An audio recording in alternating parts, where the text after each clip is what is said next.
Halo Learning Leaders. Hari ini kita akan bicara tentang apa yang terjadi ketika seorang pemimpin sedang bergulat di dalam sebuah permasalahan, sedang bergulat di dalam struggle. Leadership and the Art of Struggle. Sebuah buku mengatakan begitu. Ada 3 hal yang terjadi ketika seorang pemimpin mengalami pergulatan. Apa saja itu?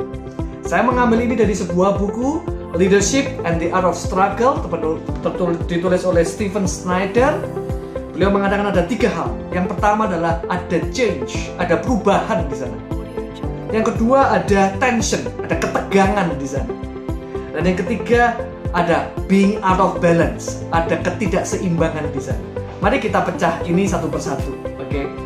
Yang pertama adalah ada perubahan, ada change. Ketika sebuah krisis atau sebuah apapun yang menimpa sebuah perusahaan yang membuat seorang pemimpin struggle, harus bergulat dengan permasalahan, ada sebuah pergulatan, ada sebuah perubahan di sana. Bisa jadi perubahan yang terjadi secara eksternal, mungkin perubahan perilaku pasar, mungkin perubahan peraturan pemerintah yang membuat bisnis harus menyesuaikan. Sehingga perubahan ini membuat kita juga harus berubah. Dan kadang kita nggak tahu apa yang terjadi dan apa yang harus kita lakukan ketika perubahan itu harus kita jalani.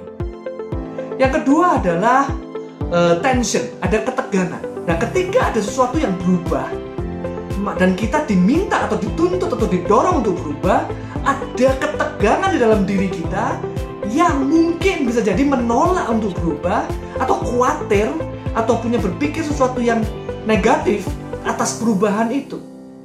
Sehingga hal ini membuat diri seorang pemimpin harus fighting dengan dirinya yang khawatir, yang takut, yang tidak tahu jelas apa yang akan terjadi di depan. Sehingga pergumulan terjadi, pergulatan antara diri dan diri seorang pemimpin itu terjadi, dan kemudian terus bergulir. Yang ketiga adalah karena ada perubahan, ada pergulatan, ada perubahan, ada pergulatan, dan ada ketegangan di sana, maka yang terjadi ada ketidakseimbangan, being out of balance. Bisa jadi dia harus tidur lebih malam, bisa jadi kegiatannya menjadi tidak teratur lagi, bisa jadi apa yang dia lakukan selama ini sudah tepat, hari ini harus diporak-porandakan. Bisa jadi ada banyak pikiran-pikiran yang datang dalam dirinya. Nah, ini semua akhirnya mengakumulasi di dalam diri seorang pemimpin yang sedang struggle. Mengapa saya membahas tentang ini? Minimal ketika kita mengalami sebuah krisis, mengalami sebuah permasalahan, kita tahu apa yang terjadi di dalam diri kita.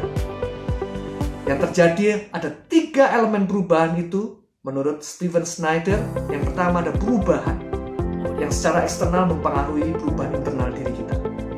Yang kedua ada ketidakseimbangan, ada being out of balance, sehingga hal itu membuat berubah banyak hal. Yang ketiga ada tension, ada ketegangan. Di dalam sebuah perubahan ada ketegangan di dalam diri kita dalam menghadapinya. Semoga di dalam pembahasan 3 hal ini membuat diri kita semakin mengerti apa yang terjadi di dalam diri kita, sehingga kita semakin mengerti apa yang harus kita lakukan. Terima kasih, semangat memimpin, salam transformasi.